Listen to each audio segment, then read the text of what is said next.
Hello friends, welcome back to our channel all-in-one hashtag subscribe to learn. I hope that you all are fine at your home, and it's my humble request to follow the COVID guidelines so that you can prevent yourself as well as your family from the COVID infection. So now let's start our topic. As you know that we are discussing the chapter 1 of class 9th of chemistry, that is matter in our surroundings. We have already dealt with the many properties as well as the many definitions, many terms regarding this chapter. Today we will start latent heat of vaporization, and if you have any problem in the previous topic then kindly tell us in our comment box. Okay, so let us start now. Today we will deal with the latent heat of vaporization. Let's understand this. The latent heat of vaporization of a vapor is the latent heat of vaporization of a liquid is the quantity of heat in joules required to convert 1 kilogram of liquid at its boiling point to vapor और gas without any change in temperature.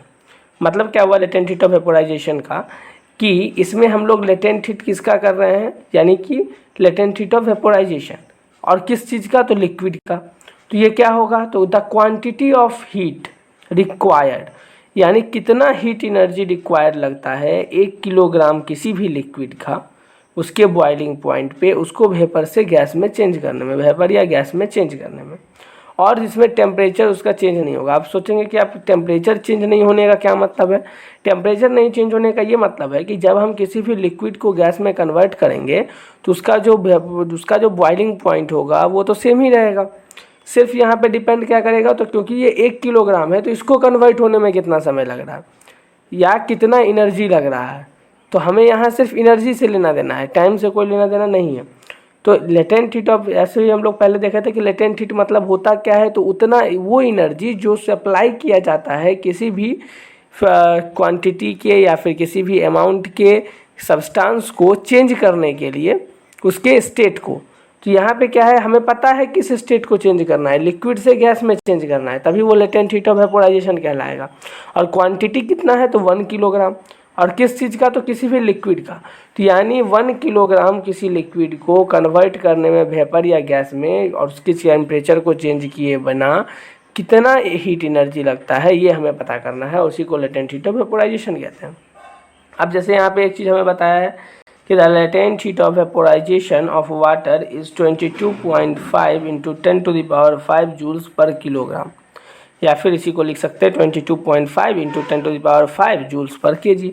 तो यहाँ पे एक जगह जो है वो joules per kilogram हमने लिखा है और एक जगह उसका सिंबल यूज़ किया है. तो आई होप सो कि आपको लेटेंट हीट ऑफ वेपोराइजेशन और लेटेंट हीट का जो कॉन्सेप्ट है वो काफ़ी अच्छे से समझ में आ गया हो. हम लोग आगे बढ़ते हैं. अब नेक्स्ट क्या है, क्वेश्चन है. क्या क्वेश्चन है, तो which causes more severe burns water at 100 degree और स्टीम एट 100 डिग्री. आप लोग समझते होंगे स्टीम क्या होता है. स्टीम मतलब भाप जिसको कहते हैं, यानी वेपर में जो वाटर कन्वर्ट हो जाता है जब हम लोग बॉईल करते हैं वाटर को या किसी और चीज़ को, तो उसको हम लोग क्या कहते हैं, तो उसको हम लोग स्टीम कहते हैं. ठीक है, इसलिए आपने स्टीम इंजन का नाम सुना होगा. अब देखिए इसका आंसर क्या है, the Burns caused by the steam at 100 degree Celsius are much more severe than those caused by water at 100 degree Celsius because steam contains more heat in the form of latent heat than boiling water. यानी boiling water से ज़्यादा heat contain कौन करता है, steam करता है. कौन कितने डिग्री सेल्सियस पे, तो 100 डिग्री सेल्सियस पे. इसीलिए स्टीम जो है वो 100 डिग्री सेल्सियस पे वो हमें ज़्यादा गर्म लगेगा या ज़्यादा हमें परेशान करेगा, बशर्ते किसके, तो वाटर के. सेम डिग्री सेल्सियस पे है बट वाटर से ज़्यादा हमें परेशान कौन करेगा, तो स्टीम करेगा. कारण क्या है, तो क्योंकि उसे ज़्यादा हीट एनर्जी वो कंटेन कर रहा है. इसके कारण ज़्यादा हीट एनर्जी क्यों कंटेन कर रहा है, क्योंकि लेटेंट हीट में उसको कन्वर्ट जब हुआ है तो लेटेंट हीट का एनर्जी उसमें ऑलरेडी अवेलेबल है, तो वो लेटेंट हीट का एनर्जी ही यहाँ पर ज़्यादा है जो आपको परेशान करेगा. अब नेक्स्ट टॉपिक पे आते हैं, सब्लिमेशन. काफ़ी इंटरेस्टिंग टॉपिक है ये, कि क्या है, तो the changing of a solid directly into vapours on heating और of vapours into solid on cooling is known as sublimation. यानी सब्लिमेशन किसको कहते हैं, तो सब्लिमेशन दो प्रोसेस को कहते हैं। किस प्रोसेस को? अगर कोई सॉलिड डायरेक्ट वेपर में चेंज हो जाए हीट करने पे, या फिर कोई भी वेपर डायरेक्ट चेंज हो जाए सॉलिड में उसको हीट करने पे, उसको कूल करने पे, तो उसको हम लोग सब्लिमेशन कहते हैं। यानी ऐसे हम लोगों ने क्या पढ़ा है कि सॉलिड से लिक्विड में चेंज होता है, लिक्विड से गैस में चेंज होता है, बट सब्लिमेशन में क्या होता है, सॉलिड से डायरेक्ट चेंज हो जाता है वेपर में या फिर गैस में, और वही वेपर डायरेक्ट चेंज हो सकता है सॉलिड में। तो जब वो सॉलिड से वेपर में चेंज हो रहा है तो हमें हीट एनर्जी देना पड़ रहा है, और जब वेपर से सॉलिड में चेंज हो रहा है तो उसमें हम लोग को उसमें हीट एनर्जी नहीं देना पड़ रहा, बल्कि उसे कूल करना पड़ रहा है। इस प्रोसेस को हम लोग सब्लिमेशन कहते हैं। अब एक नोट के अंदर हमने दोनों चीज़ को लिख दिया है।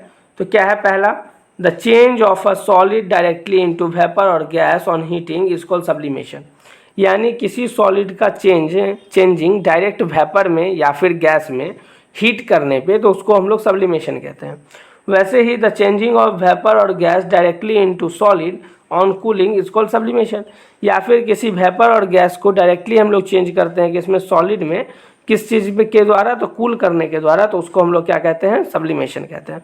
अब सब्लिमेशन में भी दो अलग अलग कंपोनेंट्स हैं। क्या कंपोनेंट्स हैं? पहला है सब्लाइम। सब्लाइम क्या होता है? Solid substance which undergo sublimation is called sublime. यानी वो सॉलिड सब्सटेंस जिसको हम लोग सब्लिमेशन के अंदर डाल रहे हैं, यानी जिसको हम लोग सब्लिमेशन करा रहे हैं, उसको हम लोग सब्लाइम कहते हैं। और नेक्स्ट क्या है? तो सब्लिमेट। सब्लिमेट कौन सा होता है? तो the solid substance obtained by changing the vapors of the solid is called sublimate। यानी वो सॉलिड सब्सटेंस जो ऑब्टेंड होता है, कब? जब हम लोग वेपर को चेंज करते हैं सब्लिमेशन प्रोसेस के द्वारा सॉलिड में, तो उसको हम लोग सब्लिमेट कहते हैं।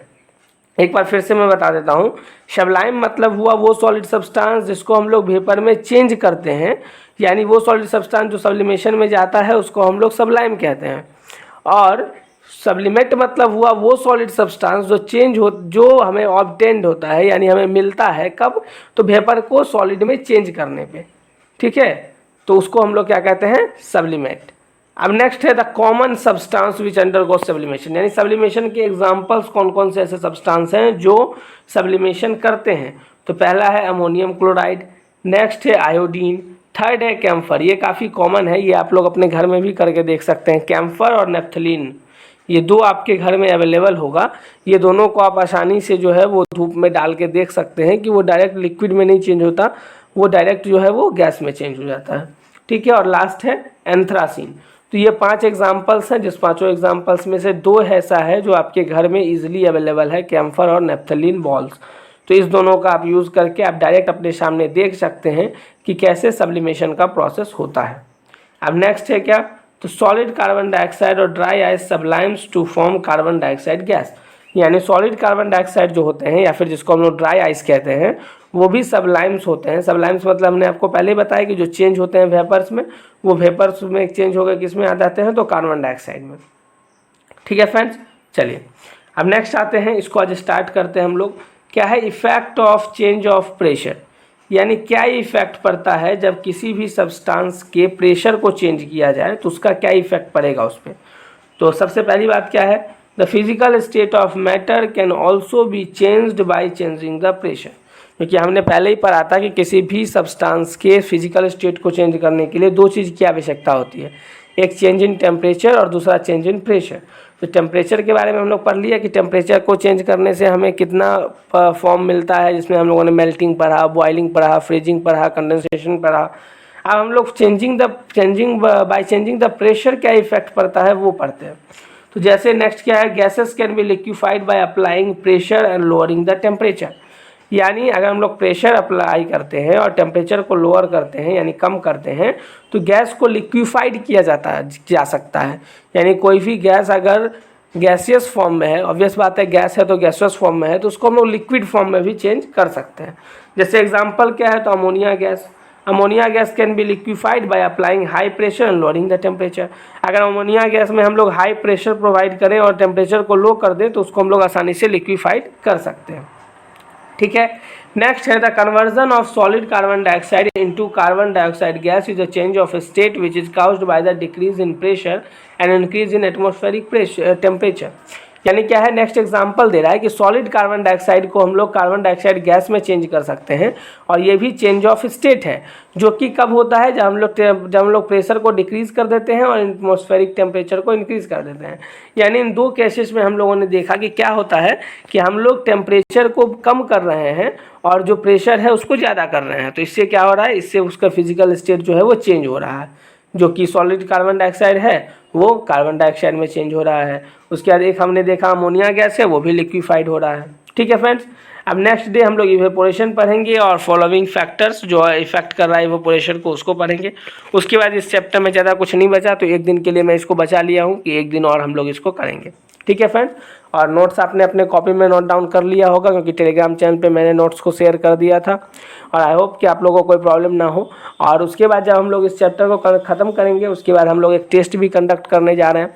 तो आपके पास आज का भी मौका है, कल का भी, और परसों जिस दिन मैं अपलोड करूँगा उसके एक दिन बाद तक, यानी जो नेक्स्ट सेक्शन बाकी है इस चैप्टर का वो, तब तक अगर आपको इस पूरे चैप्टर में किसी भी टॉपिक में कोई भी कन्फ्यूज़न हो तो आप ज़रूर कमेंट करके बताएं, ताकि हम लोग उस प्रॉब्लम को दूर कर सकें।